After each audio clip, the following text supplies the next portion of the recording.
how are you? And welcome to my video. So today I'm showing you a time lapse of a build I did during our latest live stream, and it is a timber wolf habitat. I will give an epilepsy warning because I've recorded this during a stream. It is very fast and kind of flies around to different locations really quickly, so I want to give a warning for that. So this habitat is in our Reginald State Zoo, which is the zoo we are building in our live stream. And the plan for the zoo is to have a whole bunch of sections and habitats and try to build a habitat for every animal in the game. There will be a few habitats where some animals are lumped together, of course, just to make that a little bit easier. And we're looking at about 50 habitats that we're planning to build. So the timber wolves are specifically in an area of the park that is the Americas, which will include the North American animals, the South American animals, and some of the Arctic animals. And this area is the North American area of the park. We already have a habitat for bison, pronghorn antelopes, and prairie dogs, which is our Great American Plains habitat. We also have a moose and beaver habitat, which is sort of our Yellowstone habitat, and there's also a secondary Yellowstone habitat that includes Dall sheep. So this is our fourth habitat in the zoo, and we have to do, I think, 3 more. We have to do the alligators and crocodiles, which I'm going to put together. The grizzly and brown bears are going to be put together, and then we're also going to be doing the fallow deer and badger together, which are European, but I figured it would be fine to squeeze them into the North American area of the park because we actually don't have a European area.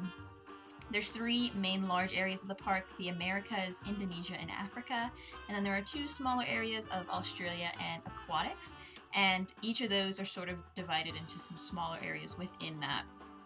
And I have a map that I made, sort of like a plan, and that is on my Twitter. I posted it on there, and I'm planning to post it on my website, which I will put all in the description when it is ready. But yeah, so a little bit about this habitat. So we're doing timber wolves, and I wanted to start including some snow in these habitats just because this area starts to transition into the Arctic Cove area. So sort of at the top of the mountains here, we would start seeing some snow, especially during that transition. So I wanted these timber wolves to have a bit of snow in their habitat, also because they like it and they want it. So I said, let's do it inside. Since this habitat is lower down, you can see the Dall sheep habitat there where the snow is up towards the top. But since this is on the ground and away from where there would be snow realistically, I decided we'll do it inside. And I've never actually done an indoor exhibit or habitat, so I thought it would be a fun challenge.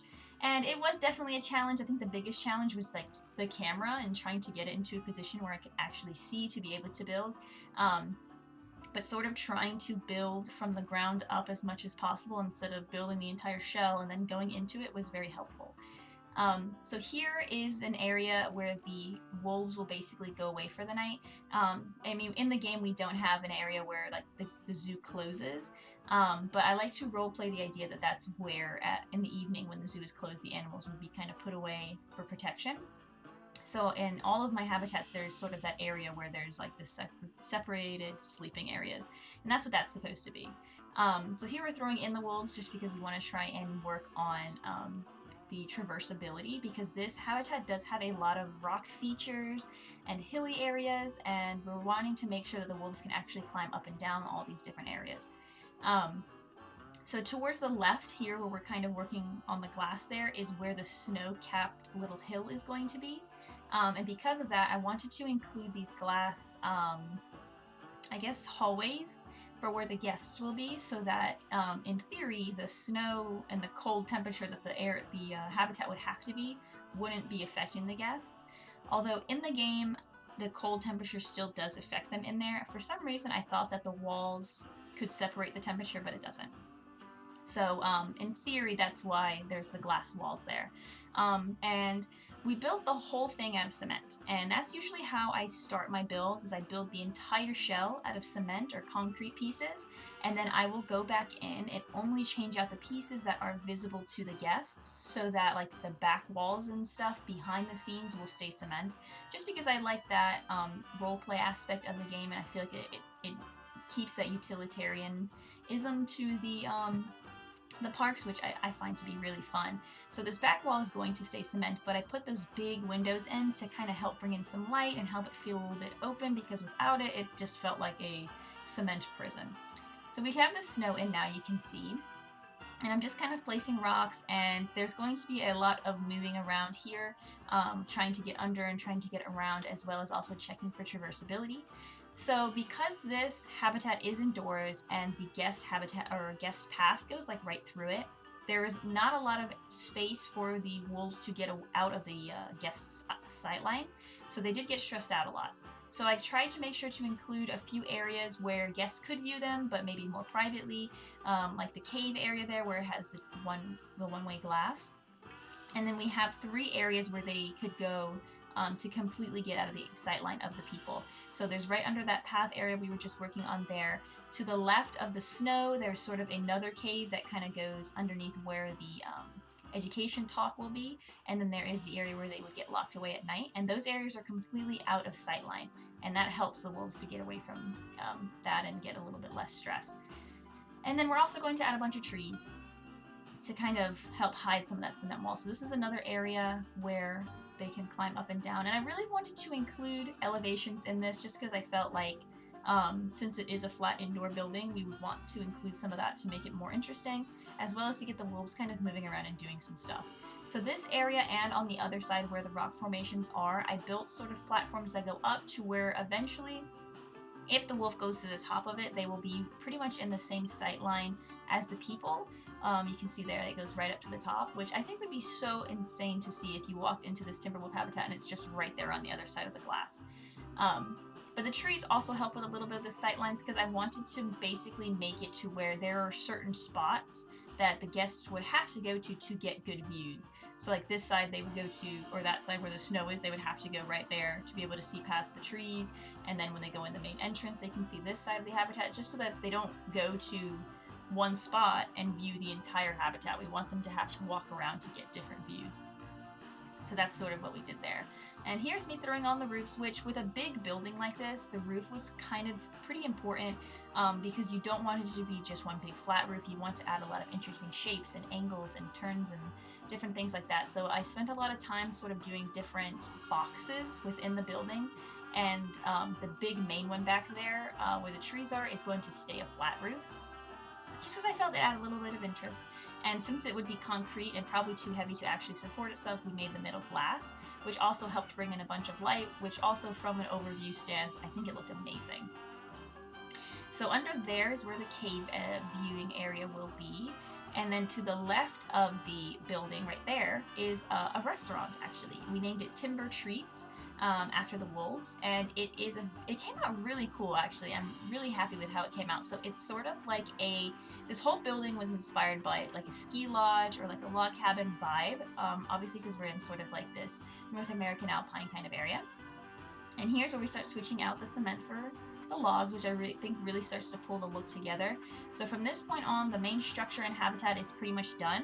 I've already put all the toys and enrichment items in for them and whatnot, so this is all of just decorating and facelift, basically. And you'll see it'll start to grab into that alpine log cabin.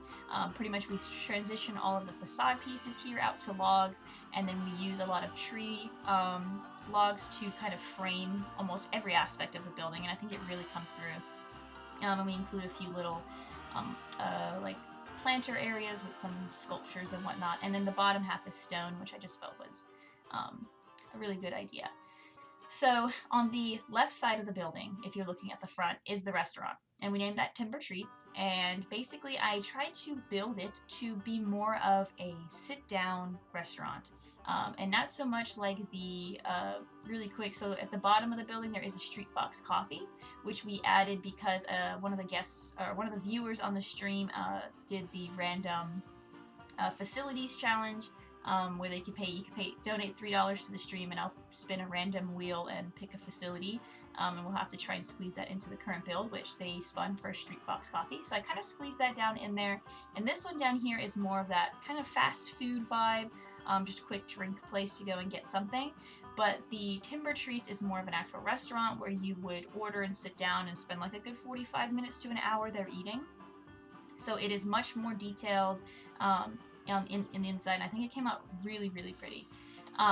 So with the education boards here, I actually need to do my version of the Timberwolves education board. I haven't done them yet, but I also downloaded and included a video of Timberwolves, which will be on that board there, which I don't think I've added it to the game at this point, but it's just a little video from another zoo where they're talking about their Timberwolves and the conservation efforts that zoo is doing. So I think that came out really cool. I really like including videos in the little education areas just because I feel like the sound of the communication about wolves, or about, like, we have a video of the prairie dogs as well in another part of the park. And I just feel like it's a really cool little roleplay aspect to do. And here's the Timberwolf sign, which I was worried it kind of looked a little too, I don't know how to describe it. It's that Planet Coaster look that I try to avoid, and that those letters, it's really hard to get around that cliche Planet Coaster, Planet Zoo look. But I think in general, after I add a lot of plants and a little bit of the trim, of log trim, I think it looks a little bit better. And I definitely like the way it comes out. There's a specific area that is sort of my favorite, and it's right in front of the Street Fox Coffee. I built sort of a seating area that has a nice big flower bed that kind of frames the seating path and the seats and stuff. And I think it came out really nice. I think in real life, if I were to come to the zoo, it would be one of my favorite areas to just kind of sit and eat or something, or wait and cool down if it is a little too hot. So I think it came out really nice. The only other thing I have left to do is actually build the that room in there where the show is going to be. I completely forgot to build it when I was doing the time lapse, so I'll have to go back and do that probably during Sunday's live stream. Which, for information, I do try and stream Tuesday, Thursdays, and Sundays at 2, and that's Eastern time. And we're pretty much exclusively doing Planet Zoo, so if you really enjoy the zoo builds, but more not so time-lapsey, that's where you can go and we can watch that. And there you can see I added a cute little North America decal, which I downloaded from the Steam Workshop. I just looked up world map and it was there, and I just picked that part out. And the boards, I also have been making my own show signs and advertisements. I've been trying to name all of the shows. And for the Timberwolves, it is Howl to Coexist, which actually is ripped right from Busch Gardens, because that is their Timberwolf show name.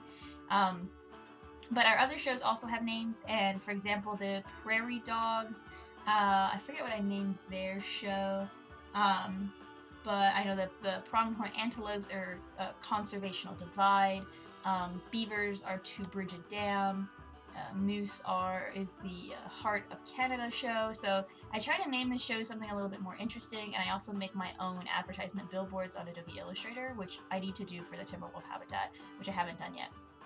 And I just think it adds a little bit more of a custom aspect to the game. It kind of helps make it feel more of like it is its own zoo, as opposed to that Planet Coaster vibe that I was talking about earlier. And if you would be interested in me uploading those billboards and signs to some sort of a zip file so that you can download them and use them in your park, just let me know in the comment section, because I'm not quite sure if that would be something people would be interested in. But if you are, I will definitely make that available. And I can also make the zoo map available as well, because of the way I organize the animals. It might be helpful to somebody starting a zoo that doesn't really know how to sort their animals and where to put them. And I think it might be helpful to kind of see them already sorted out, because right now I have every animal in the game sorted into some sort of area. So if that would be something you would be interested in, let me know in the comment section below. Also, if you would be interested in me doing some videos where I go on Adobe Illustrator and show you how I did the park maps and some of the educational boards and stuff like that, so that you could do it yourself on Adobe Illustrator, let me know. I can do a video like that if that would be something that you would be interested in. This summer I went on a geology summer field course to New Mexico, and we had to use Adobe Illustrator a lot for our geologic mapping, and because of that I really got into using it, and I really enjoy it, and I think it's been really helpful with rebranding my channel and designing stuff like that for the park.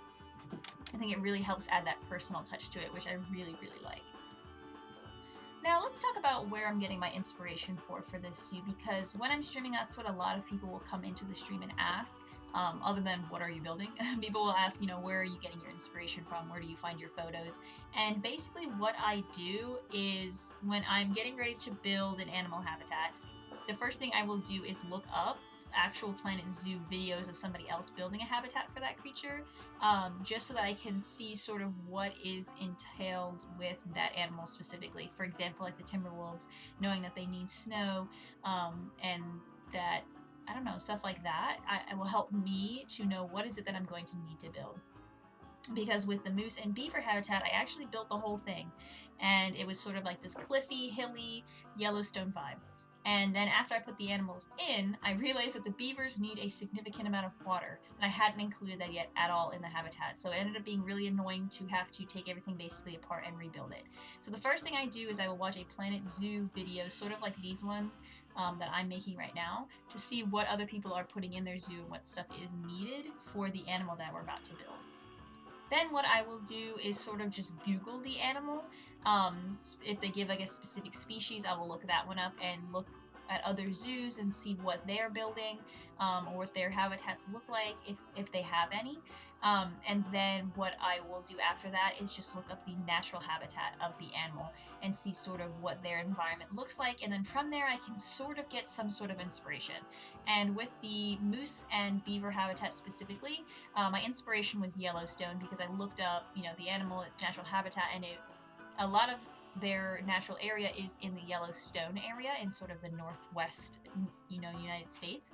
And when I was looking at a lot of the pictures of just Yellowstone, not just the animals, I looked at just Yellowstone National Park, I noticed there was a lot of fire watch towers, and realized that was something I wanted to include in sort of the vibe of the habitat. So where the guests view the animals and stuff like that is kind of inspired by a fire watchtower. And stuff like that will help me come up with ideas for the habitats. With the bison, pronghorn, and prairie dog habitat, I knew I wanted it to be sort of this Great Plains of America. And so when I looked up the animals, I know that the prairie dogs tend to stay in areas like New Mexico and Arizona, Utah. The bisons tend to be in sort of this New Mexico panhandle of Texas area, and then the pronghorns tend to be in sort of Oklahoma, western Tennessee. And so I realized that was a nice gradient across Central America. And so what I decided to do is sort of a Great American Plains habitat, and there are 3 sections within that habitat that basically go through the vibes of those areas. And like when I did like the New Mexico area for the prairie dogs, it was very rocky, a lot of hills, a lot of areas for them to burrow. And then when I did for the pronghorns, I did sort of like a Oklahoma area, so there's a lot of grass, and there's a windmill and like human fences that have been knocked down, since, you know, humans are doing a lot of farming over there. And then there's more of a forested area for the pronghorns to go to, as well, to kind of get away from the human sightlines. So just kind of like doing a little bit of research before you start the animal can really help with sort of kind of thinking, what is it that you want to build? What is it that you want it to look like? And lastly, the last thing I do before I kind of decide how I want to build something, anything, not even just a habitat, I think, what would I want to see if I were to really be in this zoo? What sightlines would I want? What areas would be picturesque and stuff like that? And that is where I take more of my personal life experience from zoos that I've been to, as well as just regular theme amusement parks and stuff like that. And Busch Gardens, Williamsburg, like I said, is one of my most frequented theme parks. It's right by, like, near where I live, so we were able to go there a lot for vacation.